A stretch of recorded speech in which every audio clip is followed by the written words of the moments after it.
I've been in many relationships where I'm convinced that the girl I'm with right now is the one. I start to picture our life together. I start to imagine what our children look like. I start to imagine our wedding, growing old together. And then maybe things don't work out the way that I envision them to work out. But if you had asked me while I was in that relationship if she was the one, I would always say, yeah, of course. Otherwise, why would I be dating her? Something that really confuses me is that when I speak to some people and perhaps they're dating a girl, and I ask them like, oh yeah, so like, do you envision yourself being with her forever? And they say, nah, I don't think so, man. Why?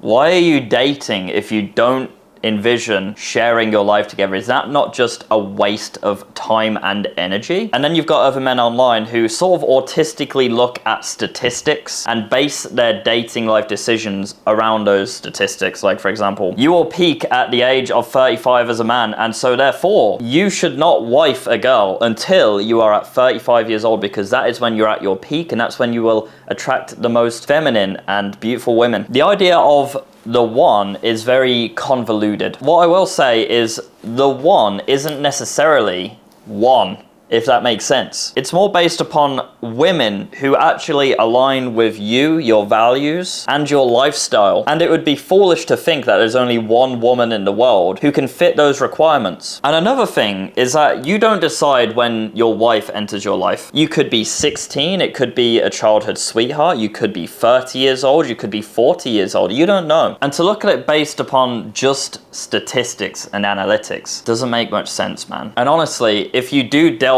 deep into these statistics, you might actually really shoot yourself in the foot. The trap which a lot of people fall into is that like, oh yeah, you'll attract like a better woman when you're fucking 35 and shit like that. But what these statistics and these analytics miss is that the time that you invest in a woman makes the relationship infinitely more valuable, infinitely. So when you're 35, maybe you attract really beautiful and feminine women, but you don't have that time investment there, and you're almost questioning their reasons for wanting to be with you. 100% of the time, the best case scenario is a day one chick who was riding with you before you got the results that you wanted. And if you shut yourself off to women until you reach 35 and you're at peak performance, you're shutting yourself off from finding that day one chick. And that is 100% of the time the best case scenario where you get the most fulfilling, amazing, ride or die relationships. I met my current girlfriend at a very turbulent period of my life. I'm still very early on in my development, and she also doesn't live in the country which I currently reside in. So for me to make this work, I have to take on a lot of responsibility. So much responsibility that some would say that it's unideal for my current scenario, so early on into my business, so early on into my development, to be taking on such immense responsibility, because I have to fly her out, I have to look after her, I have to provide for her completely and utterly, and I also have to learn how to manage relationships. I've never lived with a woman before, I've never spent so much time with a woman before, and I must admit, it's scary. It is scary, and a lot of my friends have given me advice of, you know, like, Jesus Christ, Sam, this might be a big mistake. This is a lot of pressure. Living with a woman can distract you a lot. Lots of different bits of advice. But I feel so strongly about this girl that I'm willing to take that risk. And the fact that I'm taking that risk and I'm sacrificing so much for her has created such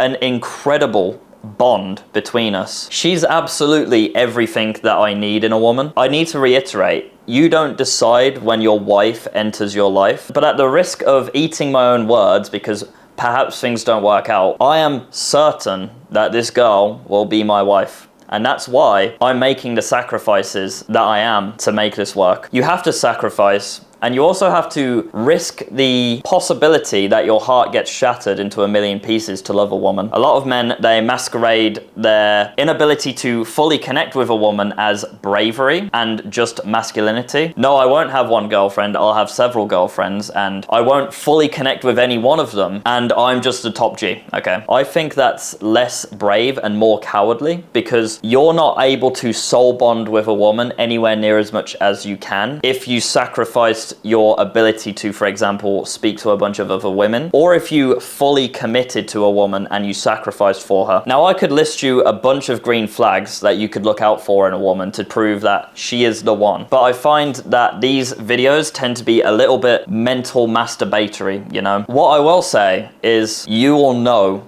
when she is the one, and you're only able to tell if you don't entertain a bunch of different women at the same time. Don't entertain trashy women who you don't see yourself wifing up. Okay, it's a complete waste of time, complete waste of energy. And when your wife does enter your life, you're gonna be too busy distracted with this shit over here to actually notice her, okay? A lot of men will tell you that you need to shop around to discover what you like in women. There might be some truth to that. For me, that didn't apply at all. I've always known what I've wanted from a woman. I've never had to experiment. I know exactly what I want. I'm certainly not going to find what I want in a woman by going out to clubs and having sex with random women. So when men tell you that advice as an excuse to go and do that, that's bullshit. Once you understand that the sacrifice that you make for women in your life is directly tied to the amount of value that you gain from those relationships, it becomes a lot easier for you to not entertain garbage women, and you no longer want to or need to shop around for other women. You deserve a girl that you feel zero anxiety with. You could be on the other side of the world and you know for a fact that she's not messing around, she's not in some dude's DMs on Instagram. You deserve a girl who you have zero doubts with, and you deserve a girl who has absolute ride or die energy. She knows her role in the relationship, she's knowledgeable, she's based, she knows what's up in the world, she knows what's going on, the bullshit that people fall into, the traps. She understands what you need from her, and she's happy to be in your masculine frame as long as you look after her. You deserve that. Okay? And when you find that girl who ticks all of the boxes for you, you will know. As long as you're not too busy eating McDonald's rather than steak.